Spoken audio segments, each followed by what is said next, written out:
서울이 115년 만에 폭우로 많은 사상자가 발생했습니다.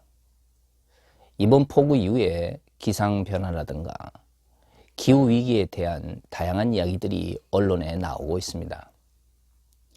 물론 이전에도 기후위기에 대한 이야기들이 있었지만 서울 한복판, 그것도 강남에서 물폭탄을 맞다 보니 언론에서 다루고 있는 방식도 굉장히 다른 것 같습니다.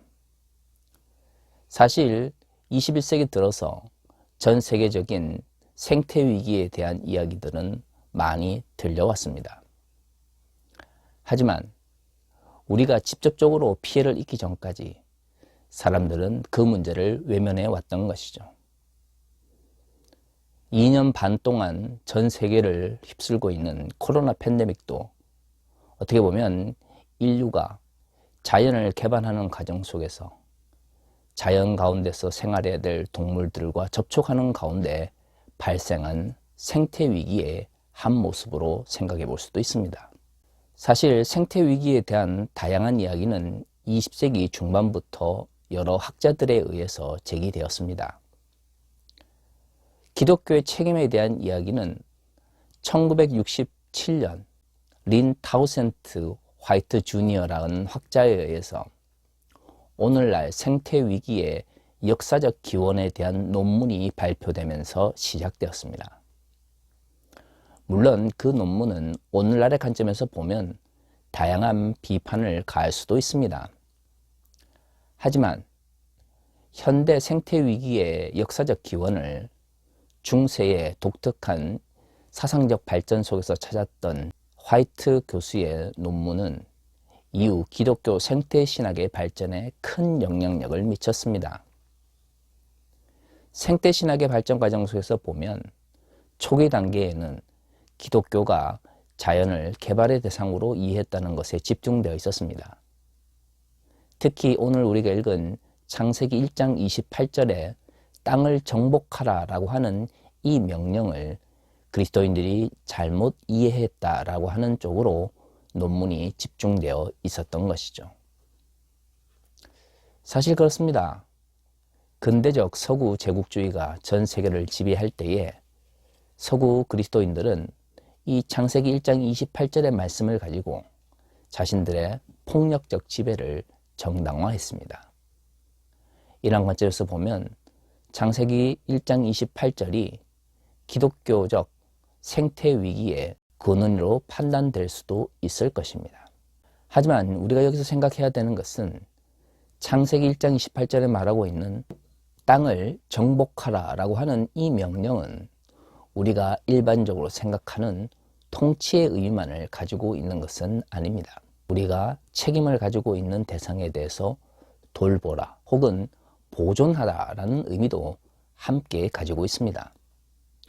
언어라고 하는 것은 기본적으로 중축적인 의미를 가지고 있는 것이죠. 우리말에서도 너 좀 잘해 라고 이야기할 때 그 잘하라는 말은 특정한 일을 잘한다라는 의미를 가지고 있지만 또 다른 측면에서는 올바른 일을 올바른 때에 해라 라는 의미도 가지고 있습니다. 특정한 언어가 어떤 의미로 다가오는지는 그 상황과 사람들 사이의 관계 그리고 그 사람이 말하는 방식에 의해서 결정이 되는 것이죠. 창세기 1장 28절에 하나님께서 아담과 하와를 만드시고 명령하셨을 때에도 땅을 통치하라는 의미와 땅을 돌보고 혹은 보존하라는 이 두 가지 의미를 다 포함하고 있었습니다.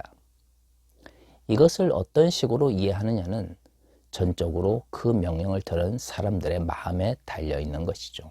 저는 화이트 교수의 명제를 긍정적으로 수용합니다만 중요한 것은 기독교 사상 자체가 생태위기를 가속화하는 그러한 사상을 포함하고 있는 것이 아니라 그것을 받아들이는 그리스도인들이 어떻게 이해하고 바라보느냐에 따라서 기독교가 생태위기를 심화하기도 하고 또는 생태위기를 극복할 수 있기도 한다고 생각을 합니다. 한 가지 확실한 것은 근대 서국 제국주의 시대에 북면 창세기 1장 28절은 생태위기를 심화하고 서구 사회에 억압적인 통치를 정당화하는 성경 구절로 잘못 사용되었습니다.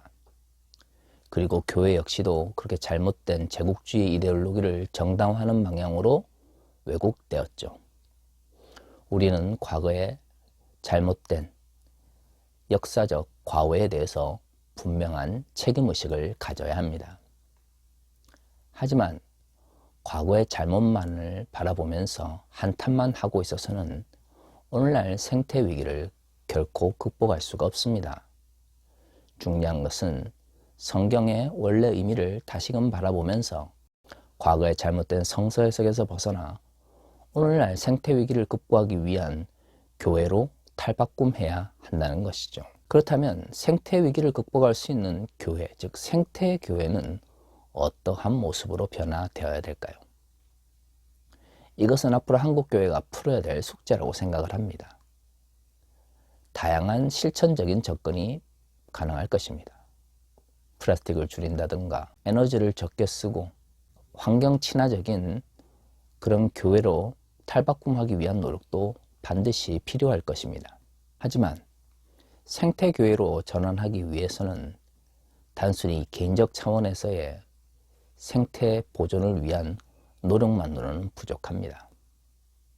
왜냐하면 교회 차원에서 플라스틱을 줄이고 에너지를 적게 쓰는 것도 결국에는 교회 공동체 내 합의가 필요하고, 그러한 합의에 이르기 위해서는 교회 내에서 공론장이 활성화되어야 됩니다. 이것은 결국 기존의 권위적인 교회 제도나 시스템 속에서는 가능하지 않은 것이죠.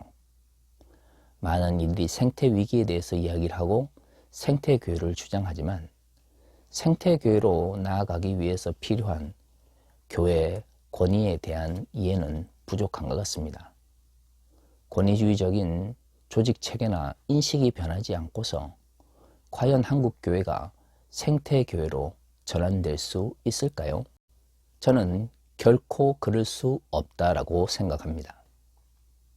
생태학은 우리에게 새로운 인식의 전환을 가져왔습니다. 인간과 자연이 분리되어 있는 존재가 아니라 서로 연결되어 있으며 영향력을 주고받는다는 것이죠. 생태학적인 인식의 전환은 교회에도 생각의 전환을 요구하고 있습니다. 조금 덜 에너지를 사용하고 종이컵 대신 텀블러를 사용한다고 해서 바로 생태교회로 전환되는 것은 아닌 것이죠.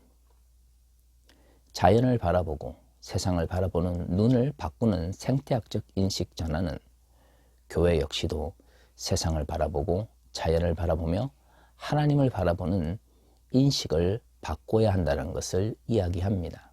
결국 기존의 한국교회가 가지고 있는 개발 독재 시대에 형성된 권위주의를 해체할 때에 생태교회로 전환될 수가 있는 것입니다. 물론 저는 그리스도인의 개인적 차원의 실천을 반대하지 않습니다. 분명히 종이컵은 줄여들어야 되고 플라스틱도 적게 사용되어야 합니다. 지금처럼 예배를 위해서 대형의 교회를 짓고 수없이 많은 에너지를 사용하는 교회는 결코 생태교회로 전환될 수가 없습니다.